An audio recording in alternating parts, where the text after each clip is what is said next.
you really do have to work harder than what you're going to earn.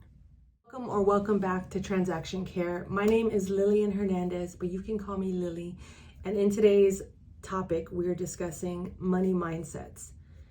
Now, many of you probably watch my content wanting to learn how to become a transaction coordinator or how I maintain my business, being self-employed, working solo within the real estate industry, whether it's through transaction coordination, creating content, coaching, all of it I want to share with you and be as transparent as possible. And one of the mindsets that I've really had to explore, that I'm still unpacking, is the mindset that you really do have to work harder than what you're going to earn. And before we get into that, are you subscribed? Please hit that subscribe button, join the community. And if you want to learn more about my services, as I mentioned earlier, TCing, coaching, content creation, coaching, visit transactioncare.com. All of my information lives there. Book a one-on-one with me. It is free. And you can join my community. You can schedule a one-on-one. There's so much information at transactioncare.com. But let's dive into today's topic. Money mindsets.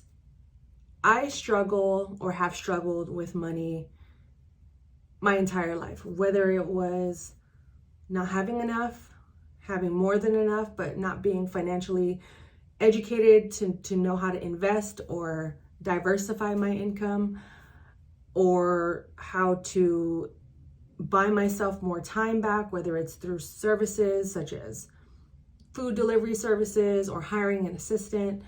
But when it came to my money mindset, I lived in this scarcity, this state of scarcity for a long time, because so many times throughout my life, I've gotten to the finish line of certain milestones in my life, and then at the very last minute, things were snatched away from me. So I have a lot of trauma when it comes to putting in the work, getting to the finish line, and the finish line either being moved further or simply the race was canceled in a sense. And to be a little bit more clear and to give you guys an example of that, this goes back, and this is a conversation for me and my therapist, not really you guys, but I just want to give you guys an example of what I mean and where some of my money traumas come from. But being in the 8th grade, going to high school, being promised I was able to, as long as I get into my dream high school, I could go to my dream high school. So I worked my butt off. I was the good girl. I stayed home. I got good grades. I studied hard. I stayed up late. I woke up early. I was always on time, did my homework as best as possible. I wasn't a straight A student, but I was a good grade student. Enough to learn the system, get the job done, show up for interviews, get scholarships, get financial aid, and eventually getting accepted into the high school of my dreams, only to find out at the last minute, we can't afford that.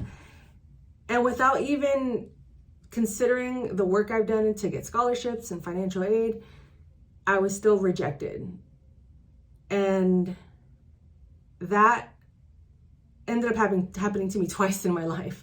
So you can understand, I never unpack that as an adult, because it happened to me going into high school, and then it happened to me going into college. So you can get a basic understanding of what I've been unpacking for the last 20 years. I'm 40 today, and I didn't realize this was impacting me until maybe until I was in like my early 30s, when I started to consider quitting my 9-to-5. So the money mindset that I've been shifting lately, now in my 40s, is that you're going to have to work harder than what you're going to earn. Now, some of that may require you to work a lot upfront so you can generate as much income as possible.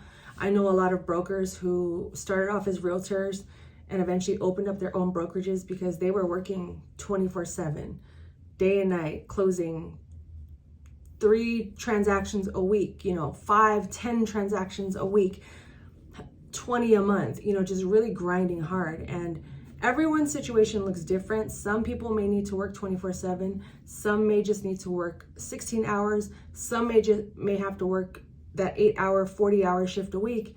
but you're grinding the whole time. Maybe you're not making as much as you would like to, or you feel like you deserve. And in my mind, I was always looking for shortcuts to make my life easier, to not just be more efficient, but to just not have to work so hard, because I've seen people work hard their entire life to still not have enough. So I was like, what if I do the opposite? What if I find a way to do the opposite? And, I didn't always start that way, but it was more so, how can I make my life as easy as possible without having to stress myself out? And in a way, that mentality and that mindset has benefited me. But at the same time, it's difficult for me to struggle financially or have months like January 2024 where I had 0 closings. And I've had months where I made $250 in income, and that really like snapped me back to reality. Like, okay, maybe this isn't all going to be so easy. And whether you believe in God or not, or have ever read the Bible, I started reading the Bible this year consistently. I dipped and dabbled over the years. I went to Catholic school. I went to a Christian church at one point in my life. Again, another story for another day. But religion and the Bible was always something I was like, sorry, God, averse to. But I always believed in God and a higher being and faith and spirituality and Jesus, right? But I started reading the Bible, and even in the Bible it says, don't expect life to be perfect. You're going to struggle. Life is going to have struggles. But it's a matter of like, do you trust God to let go and let God lead you and take care of you? And I'm still exploring that, because I was in a meeting earlier today and they were saying that one of their clients works at a grocery store, makes $2,000 a month, has huge savings. Yes, is going to get a little help from their mom, but it made me realize, like, this person probably grinds for 4 to 8 hours a day, maybe 4 to 7 times a week, makes $2,000 a month, and is still able to get a house. What am I doing wrong? You know what I mean? Like, why do I keep landing in this state of scarcity? Why do I keep landing in this state of mind of I don't have enough? And it's tricky, because some days I'm sticking to the schedule. I'm getting a bunch of things done. I look back like, wow, I really did all that in like a 8-hour period, But then I see other people I even see my parents, still working, and I'm just like, oh, I'm not working hard enough. So it is this tango of sorts and mental gymnastics that we put ourselves through to feel good on a daily basis. And when it comes to shifting our mindsets, the quicker I have accepted the fact that I just have to work hard up front before I even ever see the rewards. And even when I see the rewards, yes, let me make sure I'm checking in with myself. Let me make sure I have all the tools in place to know what an easeful, easy life looks like, so I don't stray too far away from that. But I'm still going to grind. I'm still going to work hard in order to see the fruits of my labor. Because one thing I always tell people, whether it's a coaching session or just in these videos or in my journals, whatever the case may be, is we have to meet our blessings halfway. And I have do the work above my head on purpose, because so many times in the beginning of my career being self-employed, everything came to me easily. I really didn't have to do much marketing. I didn't have to do much interviewing, prospecting. I didn't have a newsletter, nothing. Everything just kind of aligned itself, and I had a full roster of producing clients and customers.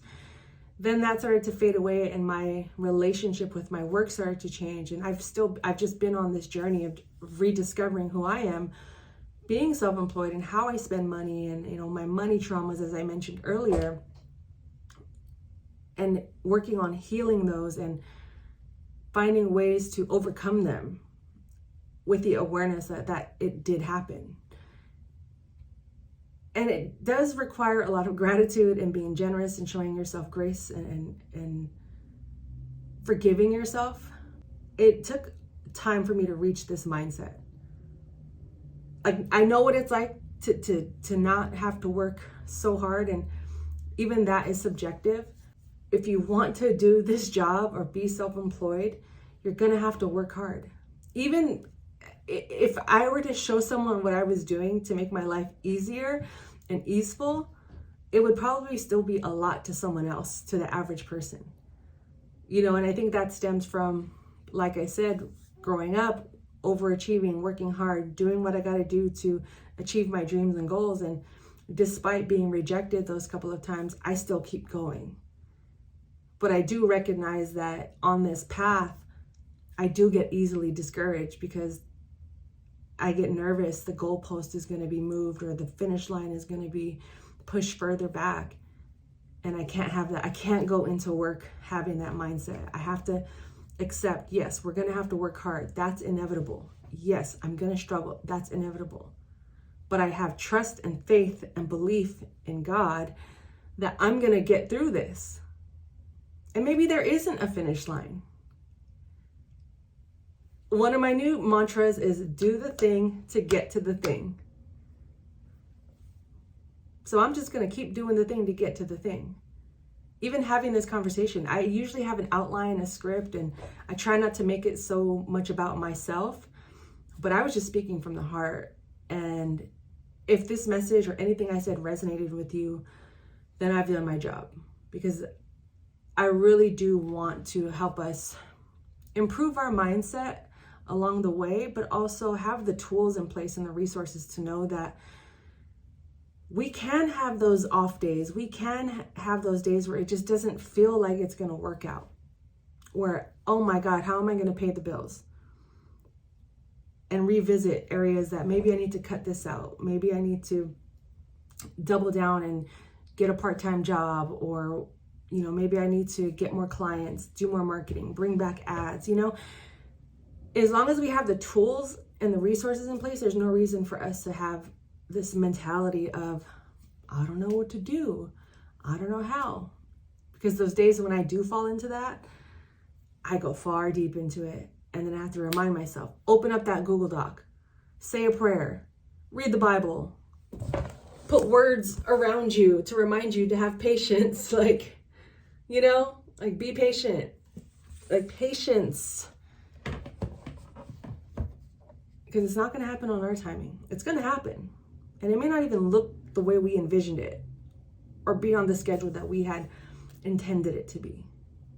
So consider everything I've said and take it with a grain of salt, but also know that we all have our own different struggles and visions and goals in life. But at the end of it, it really comes down to just continuous action, being patient, being grateful, breathing, trusting yourself, trusting the process, trusting God, and allowing it to just unfold the way it is intended to unfold. And knowing you are strong enough, you are built for this, you are made for this, whatever this is for you, okay?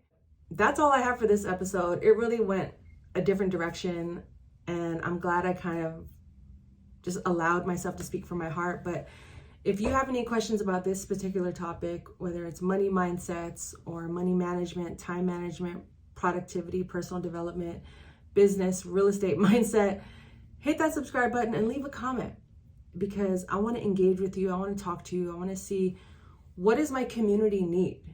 Because like I said, I can come on here and talk about my journey and my experiences and, you know, continue to build this community, but I want it to be a joint effort. I need it to be a joint effort. I want us to be in this together, you know, learning and growing together, because it can get lonely. We can isolate ourselves due to shame, guilt, and regret.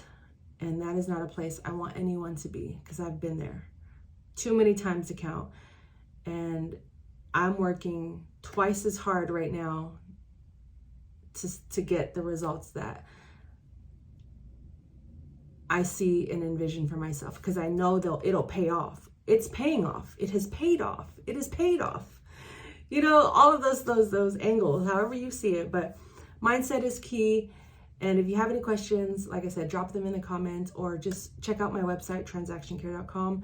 All of my contact information lives there. You can schedule a one-on-one with me, whether it's a discovery call, which is free, or purchase coaching packages. It's all available to you there, as well as my TC community private membership. Become a member and we can talk about this stuff and other pressing topics in depth together. So thank you again for watching. I truly appreciate you. And if you've made it this far, you truly are a rock star. Drop like a heart emoji in the comments if you made it this far to the 15+ minute mark. You are a rock star. Until the next video, which we drop every week on Wednesdays at 8 a.m. Pacific Standard Time, for you to watch at your leisure. Until the next one, care for yourself, care for your wealth. Your time is worth it. Let's coordinate. Talk soon. Before you leave, hit one of these rectangles to watch more content. And if you're not subscribed, go ahead and click on my face so you can subscribe and join the community. Join the crew. Talk to you guys later.